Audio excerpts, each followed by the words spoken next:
말씀의 제목을 다 같이 한번 말해 봅시다. 아버지의 마음. 오늘 어버이날을 맞이해서 아버지의 마음을 좀 이해하자, 아버지의 마음이 어떤 것인가 좀 회복하자, 그런 뜻에서 제목을 아버지의 마음으로 잡아봤습니다. 오늘 예배를 통해서 먼저 아버지의 마음이 하나님 아버지의 마음인 줄 믿습니다.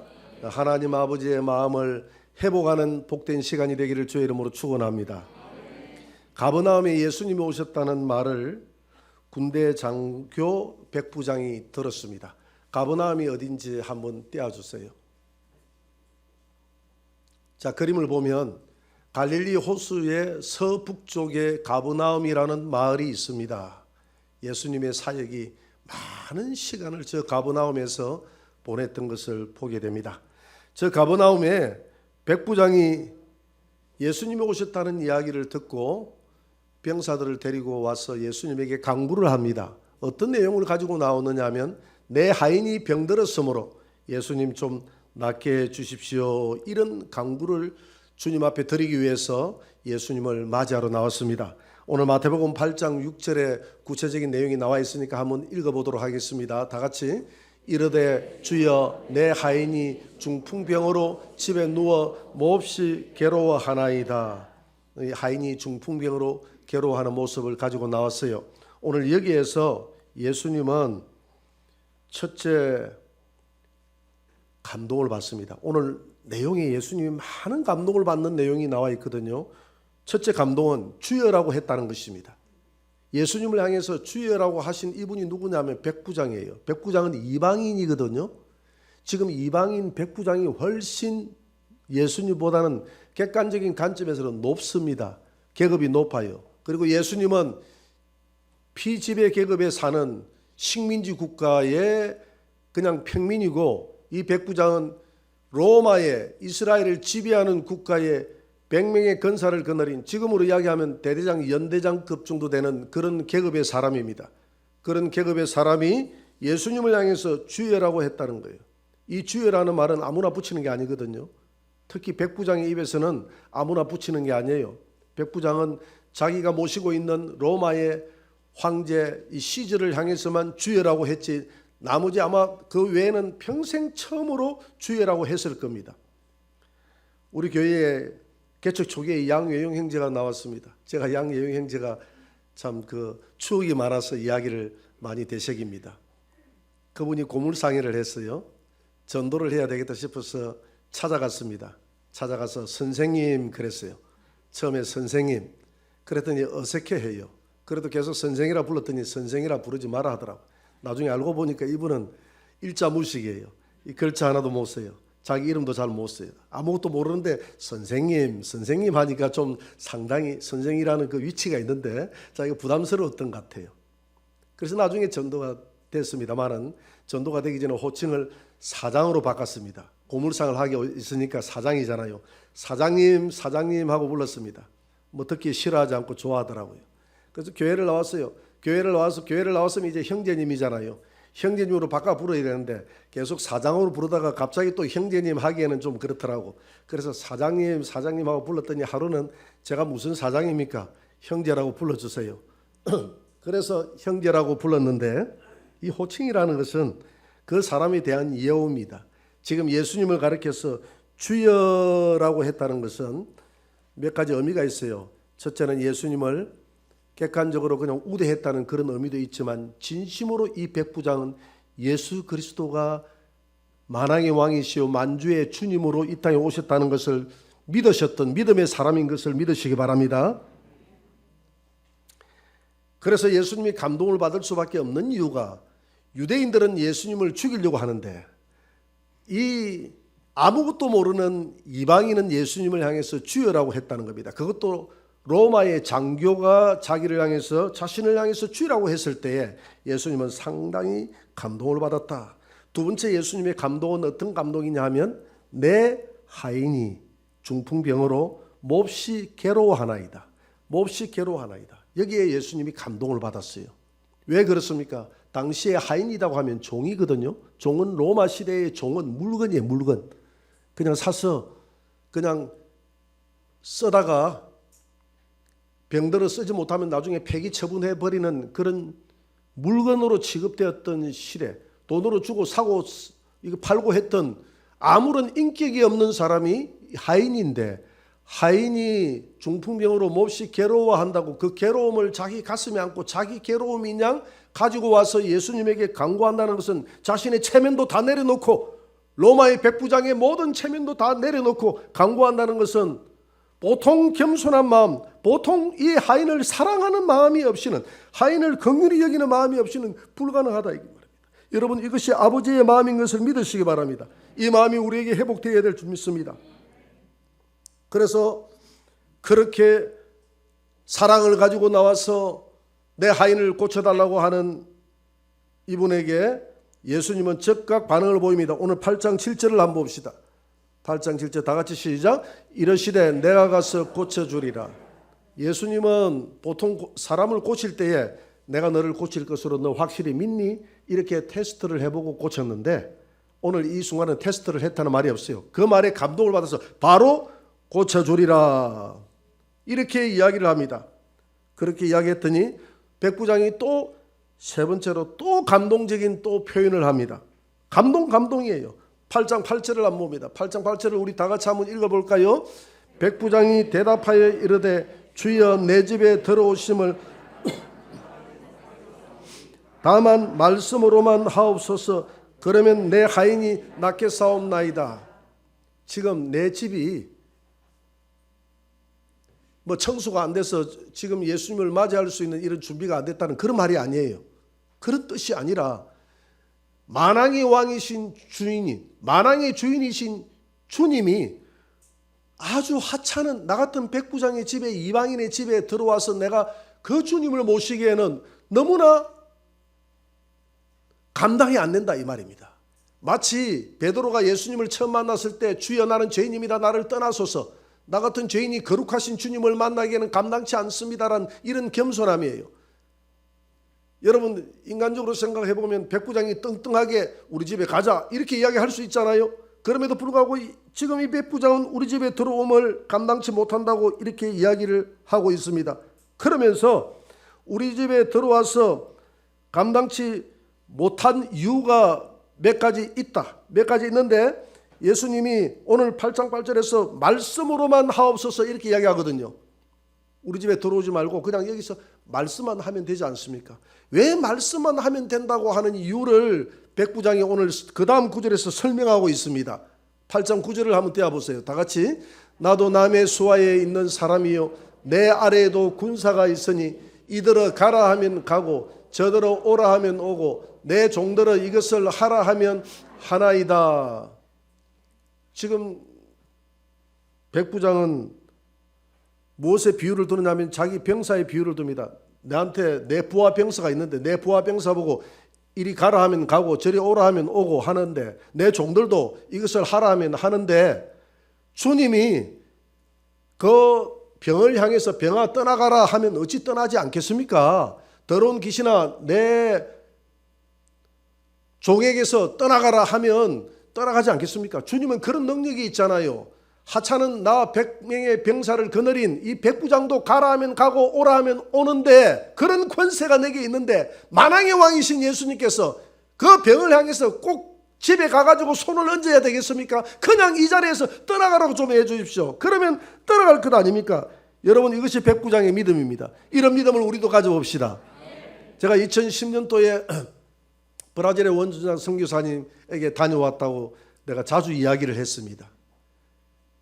2010년도에 브라질에 갔을 때에 20개 교회를 돌면서 같이 집회를 했는데 원주장 선교사님이 주 강사로 집회를 하고 저는 그냥 보조로서 이렇게 참여하는 그런 집회였어요.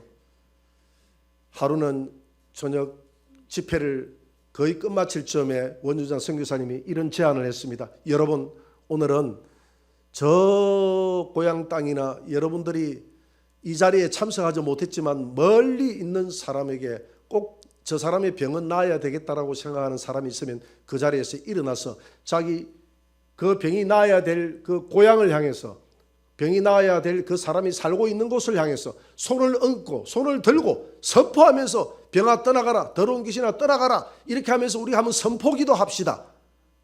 그렇게 해서 많은 사람들이 다 일어났어요. 일어나가지고 각자 자기 고향을 향해서 몸을 다 돌이켰습니다. 다 돌이켜서 전부 다 방언으로 기도하고 난 다음에 손을 얹고 막 선포기도 했습니다. 병아 나아라, 나아라, 나아라, 떠나가라, 떠나가라, 이렇게 기도를 했어요.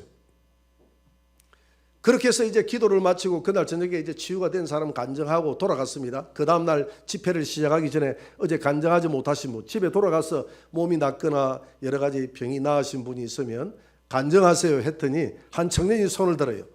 청년이 나와서 집회를 하기 전에 간증을 했습니다. 자기 어제 고향을 향해서 자기 어머니가 자궁암에 걸려서 수술을 앞두고 있다는 거예요. 수술을 앞두고 있어서 그렇게 이 암이 깊어졌대요. 암이 깊어져가지고 자기가 어머니를 향해서 선포했대요. 어머니의 모든 암은 예수의 이름으로 사라질지어다, 사라질지어다, 사라질지어다 라고 이렇게 선포를 했다고 그럽니다. 선포를 했는데 자기 눈에 한 환상이 보이더라는 거예요. 환상이 하얀 손이 나타나더니 자기 어머니가 보이는데 어머니의 자궁 쪽을 향해서 샥 지나가 버리더라는 거예요. 그래서 자기 마음속에 우리 어머니의 병을 하나님이 만지셨다라는 믿음이 생겨서 그 예배가 끝나자마자 집에 전화를 했다는 거예요. 어머니, 내가 이런 경험을 했는데 주님께서 어머니의 병을 만지신 것 같아요. 이렇게 했더니 어머니가 야야, 그래서 그런지 조금 전부터 내 몸에 통증이 다 사라졌어. 이상하게 통증이 사라졌어. 어머니 수술하지 마시고 내일 아침에 당장 일찍 병원에 가서 급하게 한번 의사를 만나서 형상을 이야기하고 오늘 확인을 받아오세요. 그래서 병원에 가가지고 급하게 사진을 찍고 이렇게 했는데 병이 싹 사라졌다는 거예요. 할렐루야. 하나님이 만지신 줄 믿으시기 바랍니다. 이게 바로 백부장의 믿음입니다. 집에 갈 필요가 없이 예수님이 내 하인을 향해서 말로만 선포만 하시면 나을 수 있는데 하나님 선포만 해 주십시오. 주님 선포만 해 주십시오. 이 말이거든요. 여러분, 우리에게 그런 믿음이 있으면 선포만 하면 아무리 이역만리 멀리 떨어져 있는 내 부모 형제일지라도 그 병이 우리의 믿음으로 낫게 되는 줄 믿으시기 바랍니다. 때로는 주님께서 그 사람의 믿음으로 낫기도 하지만은 기도하는 사람의 믿음으로도 낫는 거예요. 중풍병자의 지붕을 뚫고 친구들이, 내 친구가 그걸 내렸잖아요. 그때에 중풍병자의 믿음을 보고 예수님이 고친 것이 아니라 그 중풍병자를 낫게 해야 되겠다는 그 친구들의 믿음을 보고 중풍병자를 낫게 한 줄 믿으시기 바랍니다. 우리 주변에 있는 사람의 그 믿음이 부족하다면 어떤 사건이고 어떤 일이든지 여러분들의 믿음을 가지고 하나님 앞에 기도하면 하나님께서 그 기도에 응답해 주시는 줄 믿으시기 바랍니다. 오늘 이런 백부장의 믿음을 보고 예수님이 칭찬을 하십니다. 오늘 8장 10절을 다 같이 한번 읽어봅시다. 다 같이. 예수께서 들으시고 놀랍게 여기시 따르는 자들에게 이르시되 이스라엘 중 아무에게도 이만한 믿음을 보지 못하였노라. 내가 지금 이스라엘 백성들을 많이 돌아다니면서 제가 복음을 전하고 있는데 많은 이스라엘 민족들을 만났지만 이스라엘 민족 중에 이런 믿음을 가진 자를 보지 못했다.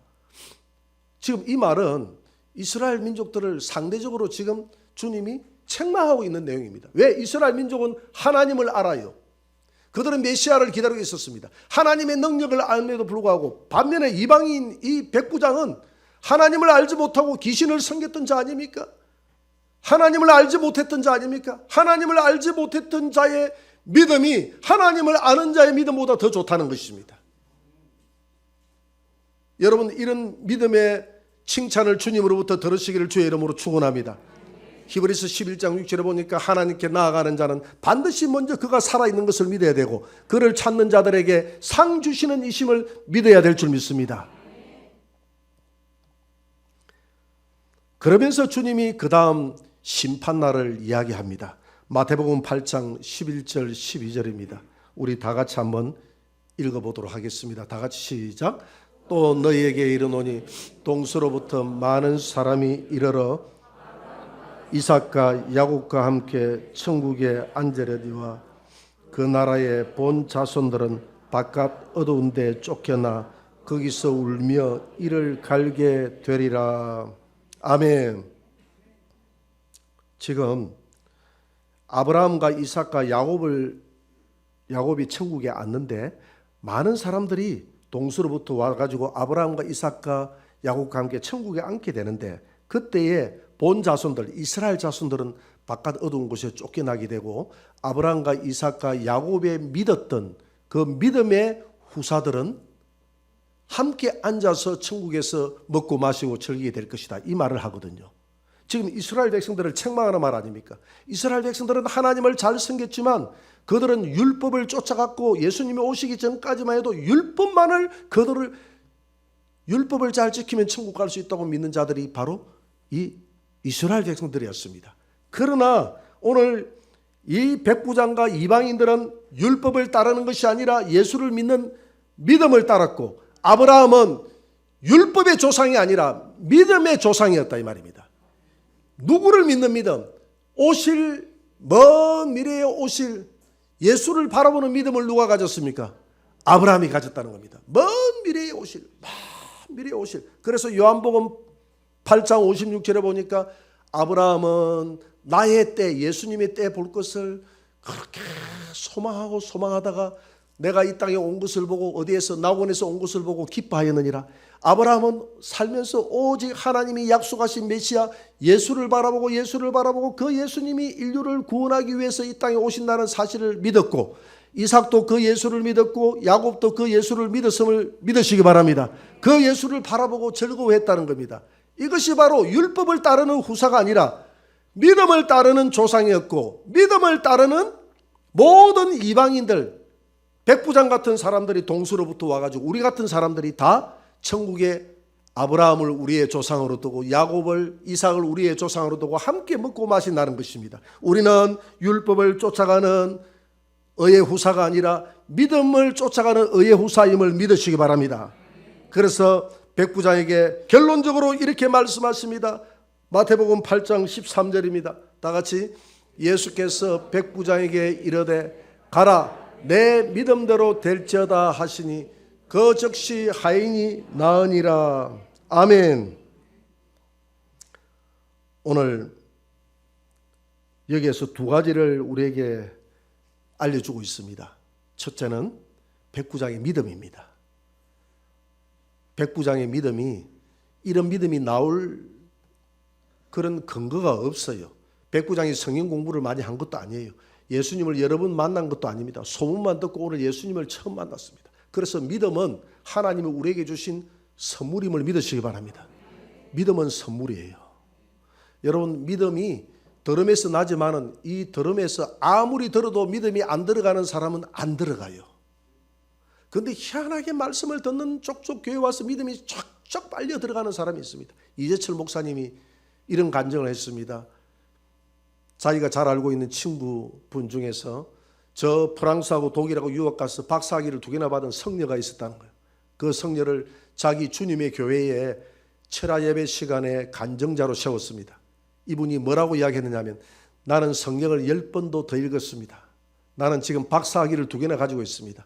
그런데 성경을 한 번 읽을 때보다 2번 읽을 때가 더 안 믿겨지고 2번 읽을 때보다 3번, 4번, 5번 읽을수록 안 믿겨지는데 여러분들은 어찌 믿으십니까? 그분이 하는 말이 여러분들은 복인 줄 믿습니다. 이렇게 이야기하더라는 거예요.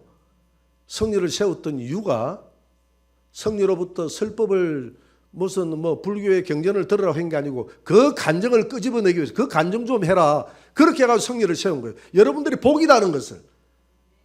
마태복음도 안 읽고 예수 믿는 사람 교회는 우리 교회는 없을 겁니다 아마. 우리 교회는 없을 거예요. 그런데도 예수 예자만 들었는데 설교만 들었는데 믿겨지는 거예요. 저는 교회 처음 나갔을 때 저는 정말 복음을 한번 들어본 적이 없어요. 중3학년 때까지 복음을 한 번도 들어본 적이 없습니다. 교회를 가자는 이야기를 한 번도 전도를 받아본 적도 없고 우리 교회 집 주변에 우리 학교 주변에 반경 4km 주변에 교회가 없었습니다. 우리 반에서 교회를 다니는 학생을 한번 찾아볼 수가 없었고요. 그런데 제가 몸이 좀 아파가지고 중3학년 때 우리 어머니가 너 교회 한번 가봐라. 이렇게 교회 갔다 오는 사이에 그냥 하루 만에 몸이 건강이 회복되어졌어요. 그런데 첫날에 교회를 갔는데 예수님이 믿겨지는 거야. 나는 예수님에 대한 선지식도 없어요. 목사님이 설교하는 게 100% 믿겨지고 그래서 믿음이 선물이라는 거예요. 여러분 내게 믿겨지게 해달라고 기도하시기 바랍니다. 믿음을 선물로 달라고 기도하시기 바랍니다. 백부장이 예수님을 소문만 듣고 오늘 처음 만났는데 믿었지 않습니까? 믿어도 보통 믿은 게 아니잖아요. 처음부터 주여라고 이야기하고 말씀만 해달라고 이야기하고 이런 믿음이 오랫동안 해도 여러분들 같으면 말씀만 해달라고 하겠습니까? 그래 안 했을 거예요. 아마 집에 주님 그냥 가기도 미안하지만 걱정이 차려놨으니까 먼저 밥부터 걱정이 차려가지고 생선이야 고기야 진수성찬을 해가지고 도저히 거부할 수 없도록 만들어가지고 예수님 대접을 해가지고 그리고 난 다음에 예수님 환자 여기 있는데 이렇게 아마 여러분 했을 거예요. 손을 얹어가지고 팍팍 눌러주세요 이렇게 했을 거예요. 혹시 안 나을까 봤어. 근데 백부장은 말씀만 팍 그냥 말씀만 한마디만 예수님 그런 능력이 있지 않습니까? 예수님 나도 부하한테 가라 하면 가는데 예수님 저 병을 향해서 가라 하면 병이 떠나지 않겠습니까? 이게 백부장 믿음이었어요. 이 믿음이 그냥 주어진 믿음이 아니라 하나님의 선물이었음을 믿으시기 바랍니다. 이 믿음을 달라고 기도하시기를 주의 이름으로 축원합니다. 그리고 두 번째는 백부장이 가지고 있는 아버지의 마음이에요. 아비의 마음. 고린도전서 4장 15절을 한번 다 같이 읽어봅시다. 다 같이 시작. 그리스도 안에서 일만 서성이 있으되 아버지는 많지 아니하니 그리스도 예수 안에서 내가 복음으로써 너희를 낳았음이라. 예수 안에서 선생은 너무 많다. 우리 교회 오보니까 우리 초신자 여러분 선생이 참 많죠. 교회 이렇게 해야 된다 저렇게 해야 된다. 새가족 초신자가 아니더라도 선생이 참 많을 겁니다. 선생이 나쁜 게 아니에요. 우리는 선생이 되라고 주님이. 그래서 항상 이 말씀은 구절구절 마찰을 일으키는 게 아니라 조화를 일으키기 때문에 한쪽에서는 선생이 되라고 한쪽에서는 선생이 되지 말라고 했던 이 내용들을 조화롭게 잘 받아들여야 될 줄 믿습니다. 가르치라고 했기 때문에 가르칠 때는 선생이거든요. 그런데 오늘 어떤 마음으로 가르쳐야 되는가 하면 아비의 마음으로 아버지의 마음으로 부모의 마음으로 가르치는 단순히 그냥 1+1은 2다 이게 아니라 정말 부모의 마음으로 상한 심령으로 가르쳐야 되는데 이 백부장은 하인을 향해서 부모의 마음을 가졌다 이 말입니다. 하인은 물건이가 아무것도 아니잖아요. 아무것도 아니고 그냥 버리면 되는 하인을 향해서 가슴이 아파서 주님 앞에 무릎을 꿇고 그것도 간절히 구해서 하인을 낫게 해주겠다는 그 일념으로 하인을 사랑했던 마음, 이것이 부모의 마음인데 이 안에서 교회 안에 서성은 많지만 아비는 많지 아니하다. 그리스도 예수 안에서 내가 복음으로서 너희들을 가르친 게 아니라 바울은 낳았다라고 이야기합니다. 여러분 제자를 낳으시기를 바랍니다. 부모의 마음으로 그냥 해산하시기를 바랍니다. 새 가족을 품고 환자가 있으면 가슴에 품고 부모의 마음으로 바라봐야 돼요. 하나님이 부모의 마음으로 긍휼히 여기는 사랑으로 이 땅에 독생자를 보내주셨고요. 아버지의 마음으로 예수님은 아비의 마음으로 십자가를 지셨고요. 성도들도 마찬가지입니다. 교회 안에서 교사들은 아비의 마음으로 돌아봐야 되고 구역장들은 아비의 마음으로 구역 식구들을 돌아봐야 됩니다. 그리고 먼저 된 자는 나중 된 자를 아비의 마음으로 돌아봐야 되고요. 선생은 학생들, 주일학교 아이들, 학생들, 청년들을 아비의 마음으로 돌아봐야 되고 회사에 가서도 마찬가지입니다. 직원들을, 동료들을 아비의 마음으로 돌아봐야 되고 교육끼리도 마찬가지입니다. 서로 사랑하는 아버지의 마음으로 쳐다보고 자식을. 이전에 제가 우리 처갓집을 한번 갔더니 우리 처수가 그런 이야기를 해요. 내가 우리 큰딸을 이렇게 멀거머니 쳐다보고 있으니까 하는 말이 목사님이 쳐다보는데 딸을 쳐다보는데 너무 사랑스러운 눈빛으로 쳐다본다고 그래요. 성도를 쳐다볼 때 자식을 바라보는 눈으로 쳐다보시기 바랍니다. 자식을 바라보는 눈으로 이렇게 쳐다보지 마시고 자식을 바라보는 눈으로 이렇게 쳐다보시기를 주의 이름으로 축원합니다. 그런 마음, 그게 긍휼한 마음 아닙니까? 오늘 백부장의 이 믿음을 칭찬하시고 백부장의 그 긍휼한 아버지의 마음, 하인을 향한 그 사랑을 칭찬하셨던 그 백부장의 믿음과 백부장의 그 아버지의 마음이 저와 여러분들의 마음이 되기를 주의 이름으로 축원합니다.